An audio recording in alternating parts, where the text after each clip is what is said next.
What's up, Raspbernites? Well, for this week's gaming video, I had a walkthrough, or playthrough, if you will, of the original Teenage Mutant Ninja Turtles Turtles in Time shot for you.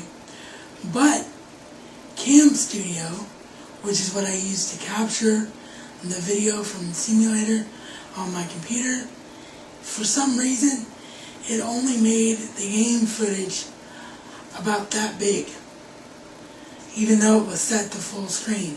So clearly, either A, I don't know how to properly work Cam Studio, or B, I need to find proper software to be able to do game walkthroughs. So this is the plan B for this week in the meantime, and it is just a short talk about the demo that I mentioned that was on the Star Trek Blu-ray in the last video, and that is Star Trek DAC on Xbox Live and PlayStation Home. The demo version, and of course, meaning that it's myself playing it, it's going to be the Xbox 360 demo version. So that's what's coming up today on the Razman's Reality.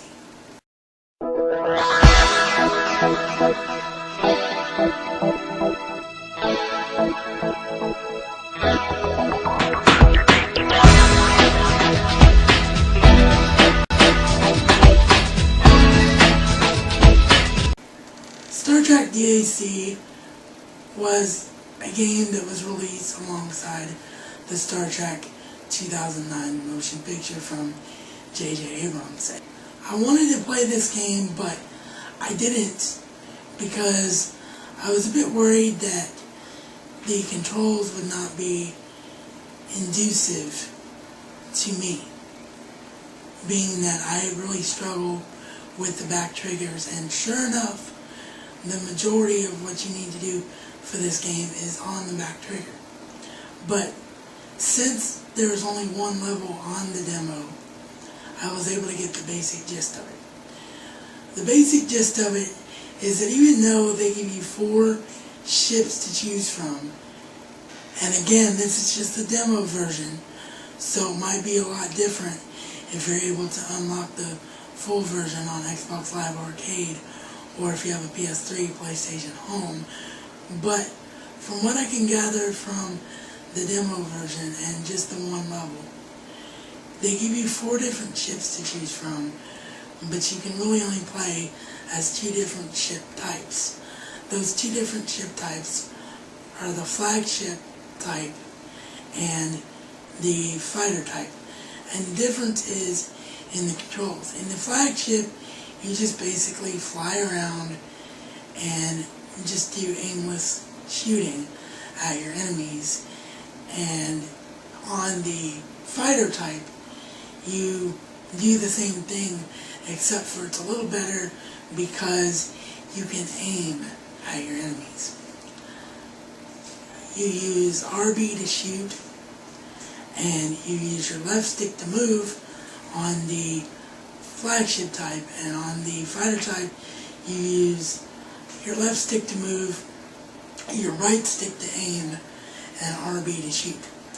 And you have 1080i graphics in this game, and it's basically very much like your old style shooters like Space Invaders or Life Force, the old school scroll-em shooters. That's basically what it is. It's a scroll shooter. You're the starship and you're going through space and you're dealing with random space enemies that come at you. On the level that's in the demo, you're in an asteroid minefield, and the more asteroids that you successfully evade and the more enemies that you shoot up, the higher your point score.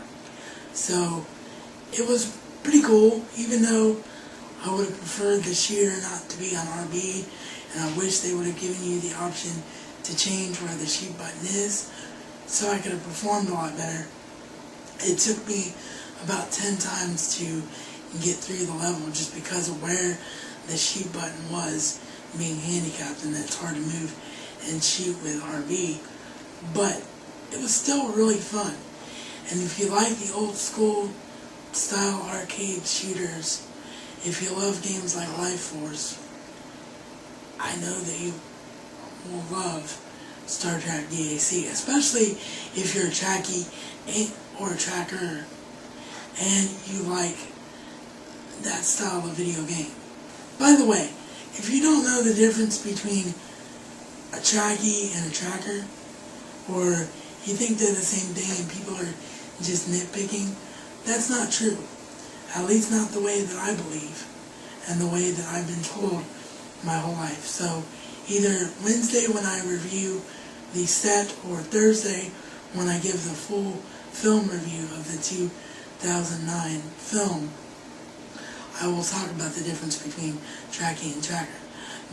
But if you're either one and you like the old school scroll shooting games, was my point, you'll love this even more. So